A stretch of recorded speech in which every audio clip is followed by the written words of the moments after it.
This video will just take you through showing you how to set up the progress monitoring for both the CBM and maze. So first you would select for the student the measure.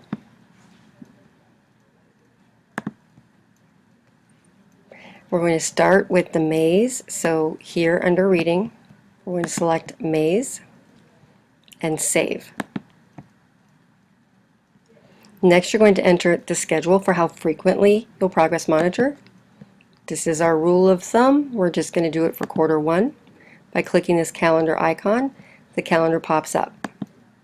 So we're going to go to about a week after the quarter ends. The next is to say, now how frequently? This would be a great rule of thumb for everyone to get started. Every 2 weeks. Mondays are bad. Let's go with Tuesdays. That's it. Down here, hit save. Now we need to enter the student's initial score, and we're going to assume the student was above the 10th percentile on the maze, and so we know we are going to be in the 8th grade level for their progress monitoring, the highest that AIMSWIP goes. Their initial correct, we're going to say, is 16, and they had made 4 errors. And the initial probe was the benchmark probe. That means grade 8, passage 1, fall benchmark. Now the hard part is you can't just save this, do some progress monitoring, figure out a good goal. You have to look at this and say, got to figure out a goal now. So a good rule of thumb is using the norms. A score of 16 is pretty high. It's a 24th percentile for a 9th grader in the fall. So I'm going to shoot for, because they're close to that 25th percentile, I'm going to shoot for something close to the 50th percentile. And that would be 21 correct. I'm also going to shoot for more accuracy, an accuracy of about 90%, so they can get 2 errors.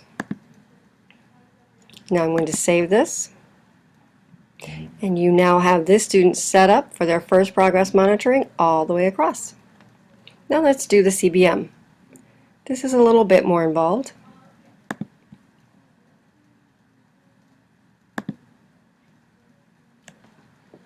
If it will go.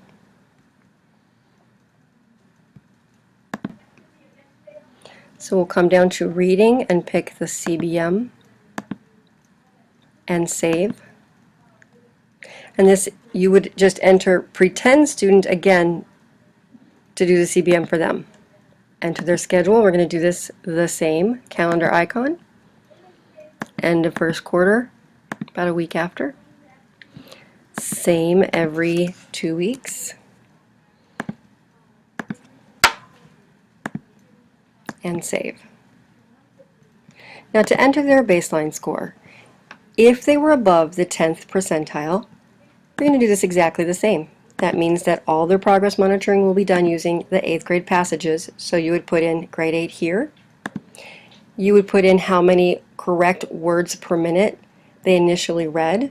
Let's say this student was at 115 and they made 7 errors. And the initial probe would again be the fall benchmark probe. Now I know that you could put the whichever probe was their median score, but it's fine just to put this in because we're never using those probes again. We won't repeat them. So now we have to get to their goal. So again, 115 correct words per minute is the 21st percentile, fairly strong fluent reader. So this student would again shoot, in my opinion, just a good estimate would be to shoot for that 50th percentile, and that would be 147 correct words per minute. They should improve their errors as well. And again, a 90-95% accurately. 95 would be ideal. So we're going to go with 2 or 3, but let's just say 2. And save. You now have both the CBM and the maze set up.